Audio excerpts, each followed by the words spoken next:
Let's dive deeper into Tahitian Peacock green pearls.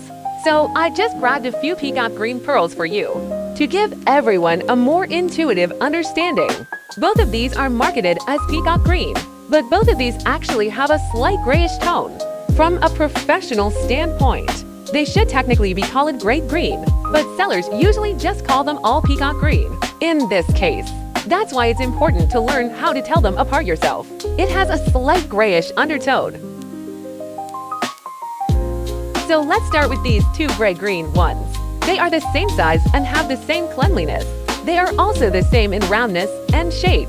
When you go shopping for pearls, you might think they have the same values, but that's not the case, because the one on the right is relatively more translucent. It has a higher density. It means the layers of nacres are packed much more tightly together, so the reflection casts it is extremely sharp. So when two pearls are the same size and have the same surface quality, in terms of value, the one on the right is more valuable. And in terms of color, the right one is definitely greener, even though it's gray and green, but the saturation is relatively higher, so the color appears a bit deeper. So it looks more fluorescent. While I'm at it, let me show you this. These Peacock green pearls on the left. These are all collectively known as Peacock greens. They ray almost all very clean. Clean Tahitian pearls are actually quite rare. These are truly top-tier pearls.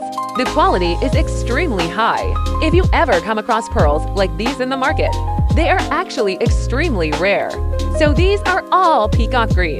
They all have very high density. They're all on the same level when it comes to density. So how do we distinguish their value in this case? Let's assume they are all the same size. Let's also place the gray-green one we just looked at over here. So now you should be able to see the difference. It has a slightly grayish undertone.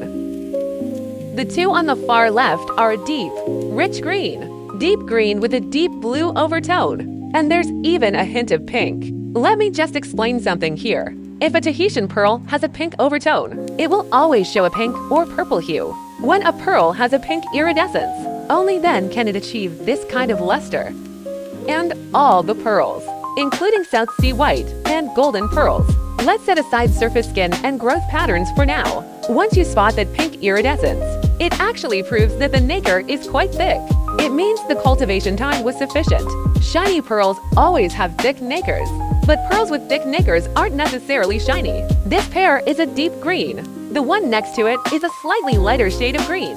I'm not sure if everyone can see the difference, but the value of these three is about the same. And this one is also Peacock green. This one is a bit more intense and vibrant than the ones on the left. So, in conclusion, even though this one is smaller in size than the ones on the left, but its value is actually higher than these three. And this one is an even lighter green. This one has very high density. For this color, it's very vibrant. So the price is also very high. So this one is the most expensive. This one has high density, high saturation, and high intensity. It's truly top tier, of the highest quality. It's better than any of the Peacock greens on the left. It's the most expensive, because it's extremely rare. You know what they say, rare is valuable. Out of a production of nearly 200,000 pearls, only a few large-sized ones achieve this level of intensity. There's only this one. You can imagine how rare this is. Pieces like this Peacock green are already incredibly hard to come by. If you look for this in the market, it's really hard to find, let alone one like this. This kind is extremely difficult to find. Its body color is green with deep blue undertones. Both its body color and overtone are incredibly vibrant, and both are incredibly intense. Sand Island pearls are different from Hira Island pearls. It's never a flat, single shade of green. So, regarding the prices of these different types of Peacock greens, the most expensive one is definitely this kind. Naturally, this kind is relatively cheaper,